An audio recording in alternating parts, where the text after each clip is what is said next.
Why some people struggle all their life while others succeed easily. Let me ask you something real.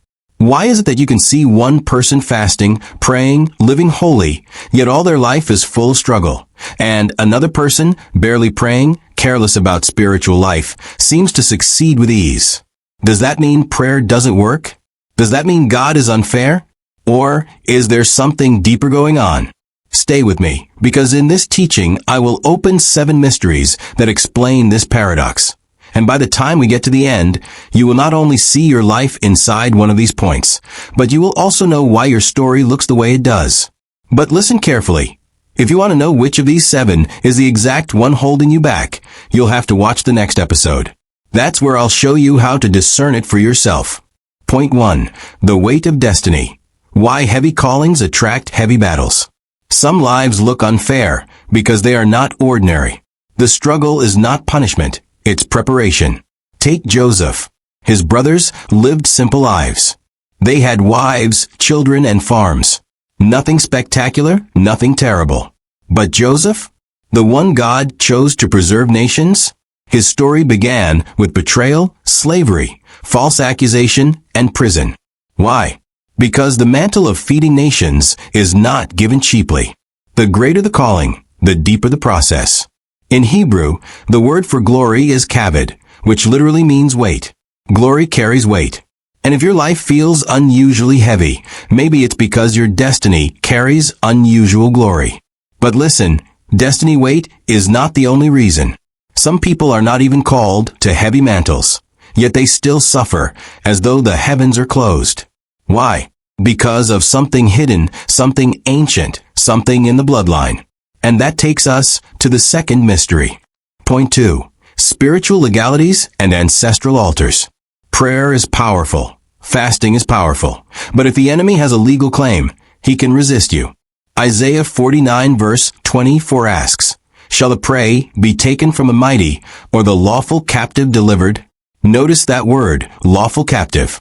There are people who are captives not because of sin today, but because of covenants yesterday.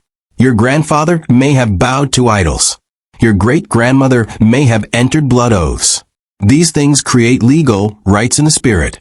Daniel fasted for 21 days, yet the prince of Persia resisted his answer, Daniel 10. It was not sin, it was legality in the spirit realm. That is why some Christians pray, but the door still feels locked, because something must be renounced, broken, and replaced with the blood of Jesus. But wait, maybe you come from a good family, no curses, no altars, yet your life still feels like a battlefield. Could it be that the problem is not demons, but something else entirely? This next mystery shocks believers the most. Point 3. Ignorance of divine principles. Hosea 4 verse 6 says, "My people are destroyed for lack of knowledge." Notice, it doesn't say sinners. It says, "my people." You can be anointed, yet poor, holy yet broke, prayerful yet unsuccessful. Why? Because principles are different from miracles. A Christian who never learns financial discipline will remain in lack, even if they pray for prosperity. But an unbeliever who applies stewardship, saving, and investment will prosper, because principles work for whoever uses them. The Hebrew word for wisdom, chakma, means skill for living. Without skill, prayer alone won't sustain success. But even if you pray, break curses, and apply principles, there is yet another mystery. Some people still feel locked up, not because of ignorance, but because their time has not yet come. And this one is painful.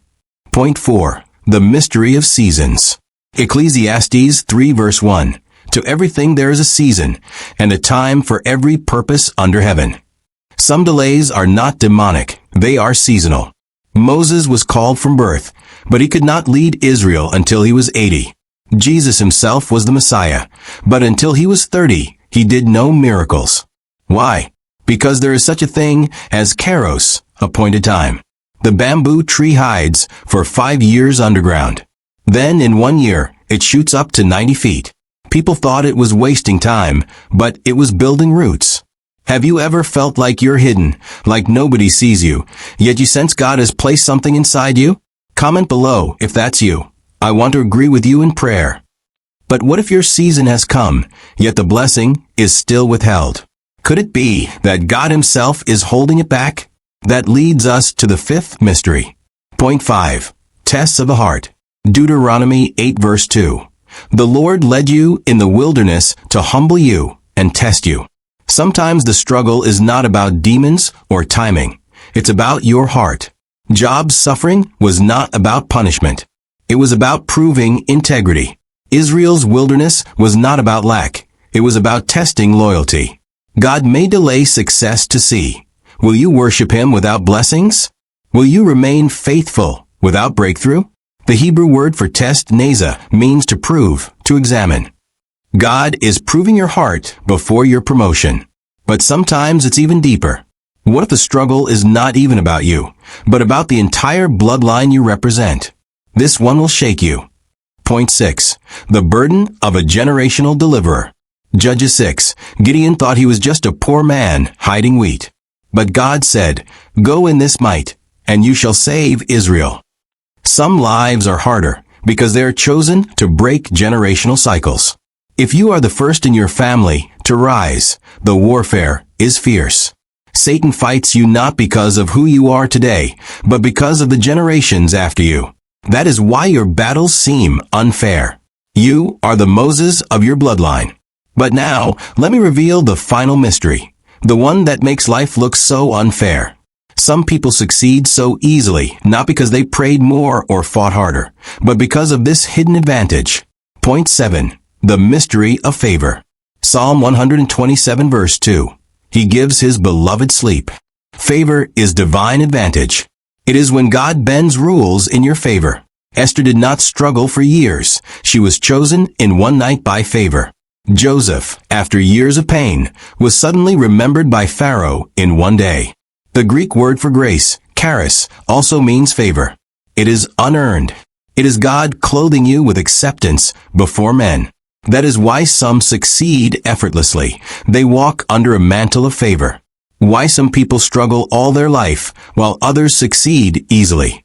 Do you believe favor can turn your life around faster than your labor ever could?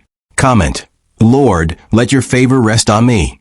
So we have seen 7 mysteries. Destiny weight, ancestral legalities, ignorance of principles, seasons, heart tests, generational deliverer's burden, favor. But here's the big question. Which one is your story? Which mystery explains your struggle? In the next episode, I'll show you how to discern your personal case and what steps you must take to break free. Don't miss it. It could be the key to unlocking your destiny. So before you leave, comment below. Which of these 7 do you think explains my story? Don't be afraid. Your comment could unlock someone else's freedom. And if you haven't subscribed yet, do it now. Because episode 2 might just change everything for you. So we have seen 7 mysteries.